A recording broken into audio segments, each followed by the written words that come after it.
अजित पवारांना पक्षात बरेच बदल घडवायचे होते। प्रदेशाध्यक्षपदी अमोल कोल्हेंना ते नेमणार होते। तरुण चेहरा प्रदेशाध्यक्षपदी हवा होता असं रोहित पवार यांनी म्हटलंय। बऱ्याच बैठकांमध्ये कोल्हे असायचे असंही रोहित पवार यांनी सांगितलंय। आमदार रोहित पवार यांनी हा आज एक मोठा दावा केलेला आहे। राष्ट्रवादीमध्ये कसे फेरबदल होणार होते आणि तसे फेरबदल हे अजित पवारांना हवे होते असं त्यांनी सांगितलं आणि यामध्ये त्यांनी एक मोठा दावा केलेला आहे। अमोल कोल्हे यांना ते प्रदेशाध्यक्षपदी नेमणार होते। तरुण चेहरा प्रदेशाध्यक्षपदी हवा होता असं रोहित पवार यांनी म्हटलंय। साथ रहना है कि बाहर निकलना है, ये तो दादा में और हमारे में हुई चर्चा है। दादा आज नहीं रहे, इसलिए उस चर्चा पे अभी बात करना उचित नहीं होगा, ऐसे हम सबको लगता है। लेकिन ये बहुत बड़ा रिस्ट्रक्चरिंग पार्टी में, उनके पार्टी में उनको करना था। जैसे उनके जो प्रदेश अध्यक्ष है वो कोई यंग बंदा चाहिए, ऐसे उनका कहना था। डॉक्टर अमोल कोल्हे का नाम उन्होंने वहाँ पे प्रपोज किया। इसलिए अमोल कोल्हे अगर आप देखो तो बहुत सारे मीटिंग्स में डॉक्टर अमोल कोल्हे वहाँ पे थे, तो उस एंगल से हमारी चर्चा वहाँ पे होती थी। लेकिन दादा आज नहीं रहे, इनके साथ हमारा कंफर्ट लेवल था। उनकी इच्छा, भावनिक इच्छा थी, पॉलिटिकल सेकेंडरी था, लेकिन वो इमोशनली ये दो पक्ष, दो फैमिली साथ में आनी चाहिए ऐसे उनको लगता था। नहीं, ते रोहित पवार यांनी अशा प्रकारे एक मोठं वक्तव्य केलेलं आहे आणि अजित पवार यांना त्यांच्या पक्षामध्ये रिस्ट्रक्चरिंग करायचं होतं, त्यांना काही बदल करायचे होते आणि यामध्ये प्रदेशाध्यक्ष पदावर त्यांना तरुण चेहरा हवा होता। अमोल कोल्हे यांच्या नावासाठी अजित पवार यांचा हे सतत नाव घेत होते असे ते सांगत होते आणि त्याचमुळे अमोल कोल्हे त्यांच्याबरोबरच्या अनेक बैठकांमध्ये गेल्या काही दिवसांमध्ये दिसत होते असा दावा रोहित पवार यांनी केला। तर हे राजकारण नाही, तर एक भावनिकदृष्ट्या अजित पवारांसाठी अत्यंत महत्त्वाचा मुद्दा होता असंही आता रोहित पवार यांनी सांगितलेलं आहे। दोन कुटुंब एकत्रित यावेत, दोन पक्ष एकत्रित यावे अशा प्रकारे अजित पवार यांची भावना होती। त्यामुळे राजकारण बाजूला, मात्र भावनिकदृष्ट्या अजित पवार याच्यामध्ये मोठ्या प्रमाणामध्ये इन्व्हॉल्व होते असं त्यांनी सांगितलं।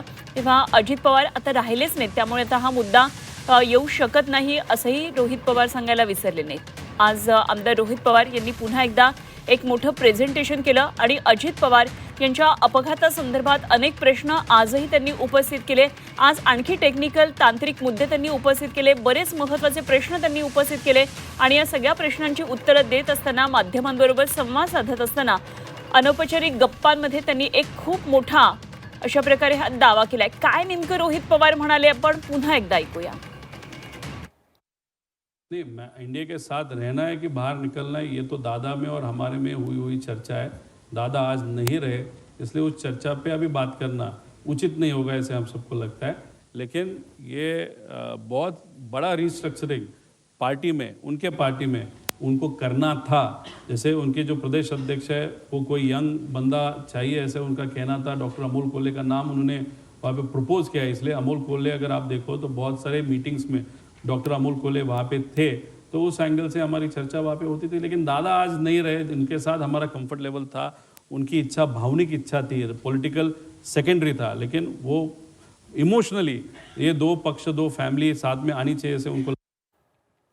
तर रोहित पवार यांनी अशा प्रकारे माध्यमांशी बोलताना हा एक खूप मोठा आज दावा केला, एक खुलासा केलेला आहे। या संदर्भात बोलण्यासाठी सध्या आपल्याबरोबर अमोल मिटकरी जोडले गेलेले आहेत। अमोलजी, आपण ऐकलं असेल रोहित पवारांनी काय म्हटलेलं आहे, तर प्रदेशाध्यक्षपदी दादांना तरुण चेहरा हवा होता आणि खूप मोठं रिस्ट्रक्चरिंग पक्षामध्ये ते करणार होते, काही फेरबदल करणार होते। अमोल मिटकरी यांना ते प्रदेशाध्यक्ष करणार होते असं त्यांचा मानस होता असंही त्यांनी म्हटलेलं आहे। आपण कसं पाहता यांच्याकडे?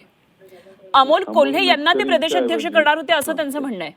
तेच म्हणतोय की अमोल कोल्हेंच्या नावाच्या संदर्भात जे काही आता आमदार रोहित पवार यांनी सांगितलेलं आहे ती माहिती त्यांच्यापर्यंत असेल। कारण ज्या मीटिंग दादांनी घेतल्या होत्या, अलीकडे एक व्हिडिओ फिरला, त्यामध्ये दादा एकटे होते। त्याच्यामध्ये शशिकांत शिंदे साहेब, जयंत पाटील साहेब, कोल्हे साहेबांनी पण तिथून पुण्यापर्यंत त्यांच्यासोबत प्रवास पण केला होता। आता ॲग्रोटेक बारामतीला घडलं त्यावेळेस सगळे एकत्र होते आणि त्या दरम्यान त्यांची काय चर्चा झाली ते मला माहित नाही, मी त्यापासून अनभिज्ञ आहे।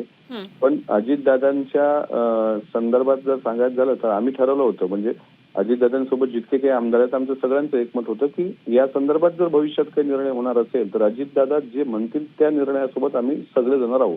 जर दादांनी तसा निर्णय आमच्या समोर व्यक्त केला असता किंवा म्हटलं असतं असं हा अपघात नसता झाला, समजा ते ठरलं असतं तर आम्ही ते जे म्हणतील तेच. आता महायुतीत सहभागी होण्यापूर्वी आम्हाला विचारलं होतं दादांनी, म्हटलं तुम्ही जिकडे जाल तिकडे आम्ही तुमच्यासोबत आहोत, कारण आमची निष्ठा ही अजितदादांप्रती होती, त्यांच्या कुटुंबांप्रती आहे, भविष्यात मरेपर्यंत ती राहणार. पण ह्या संदर्भातल्या प्रोसेस ज्या आतल्या झालेल्या आहेत, आतल्या घडामोडी, त्यामध्ये मी काही नव्हतो. रोहित पवार साहेबांनी सांगितलं की त्यांची माहिती, त्यांचा तो अधिकार असेल, पण मला याबाबत मात्र मी अनभिज्ञ आहे. पण अमोलजी, याच्यामध्ये दोन महत्त्वाचे मुद्दे. एक तर अशा प्रकारे पक्षामध्ये जो त्यांनी शब्द वापरला तोच मी वापरते, रिस्ट्रक्चरिंग करायचं होतं त्यांना, पुन्हा एकदा पक्ष बांधणीमध्ये काही फेरबदल करायचे होते.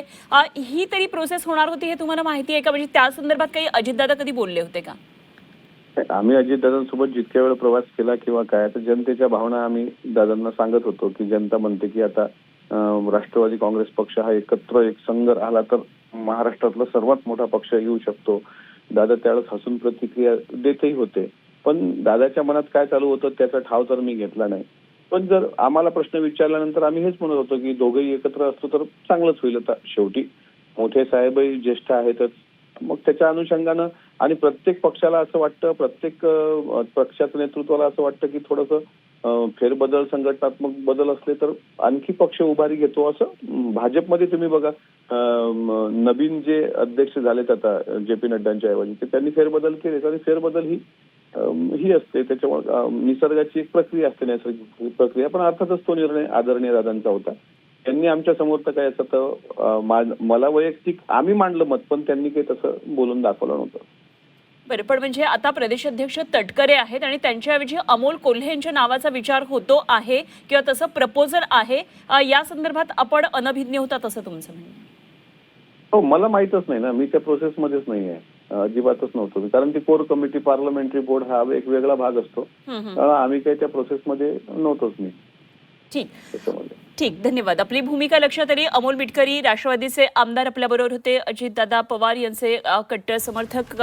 अनेक प्रश्न खरं तर अमोल मिटकरींनी यापूर्वी सुद्धा उपस्थित केलेत. तर एकंदरीतच राष्ट्रवादीमध्ये अजित पवार यांना काही फेरबदल करायचे होते आणि यामध्ये अध्यक्षपद, प्रदेश अध्यक्षपद हे अमोल कोल्हेंना द्यावं या संदर्भात अजित पवारांनी वक्तव्य केलेलं होतं, असं रोहित पवार यांनी आज काही वेळापूर्वी माध्यमांसमोर सांगितलं.